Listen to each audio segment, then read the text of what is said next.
জমজমের পানিতে ইয়া সালাম উপরে ফু দিয়ে ঘরে ছিটিয়ে দিলে কি হয়? জমজমের পানিতে কিন্তু অনেক বরকত রয়েছে, এটা কিন্তু আমরা অনেকেই জানি। নবীজি সাল্লাল্লাহু আলাইহি সাল্লাম যখন মেরাজে গিয়েছিলেন তখন তার ওপেন হার্ট সার্জারি হয়েছিল। হযরত জিবরাইল আলাইহিস সালাম তার ওপেন হার্ট সার্জারি করে কল্পটাকে বের করে তিনি এই জমজমের পানি দ্বারা এটাকে ধৌত করেছিলেন। তখন কিন্তু হাউজে কাউসারের পানিতে ধৌত করা হয় নাই, তিনি জমজমের পানিতে ধৌত করেছিলেন। এবং এটার ভিতরে এতটা বরকত রয়েছে, এই জমজমের পানি যে যে নিয়তে পান করে আল্লাহ তাআলা সেই নিয়তটা পূরণ করে দেন।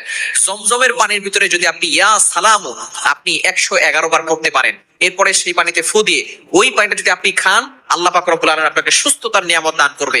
এবং ঘরে ছিটিয়ে দিলে আল্লাহ পাক রব্বুল আলামিন ঘরের সকল অশান্তি দূর করবেন।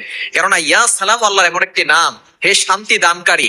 আপনি এটা যদি বারবার করে জমজমের পানিতে ফু দিয়ে ঘরে ছিটিয়ে দেন, ঘরের ভিতরে অনেক সময় অশান্তি থাকে, স্বামী স্ত্রীর ভিতরে ঝগড়া, একজন আরেকজনকে দেখতে পারে না, যত ধরনের সমস্যা দেখা যাচ্ছে ঘরে আসলেই হয়।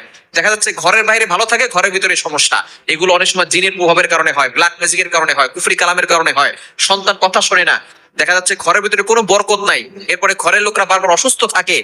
এই আমলটা যদি আপনি করতে পারেন, জমজমের পানিতে ইয়া সালাম 111 বার, আগে পরে আপনি অবশ্যই 3 বার করে দুরূদ শরীফ পড়ে নেবেন, এরপরে আমলটা করবেন, ঘরে ছিটিয়ে দিবেন, দেখবেন ঘরের ভিতরে বরকত আসবে, ঘরের সকল অভাব দূর হবে, সকল বিপদ দূর হবে, ঘরের সকল বালা মুসিবত দূর হবে, এবং ঘরের ভিতরে আল্লাহ পাক রব্বুল আলামিন শান্তি দান করবে ইনশাআল্লাহ।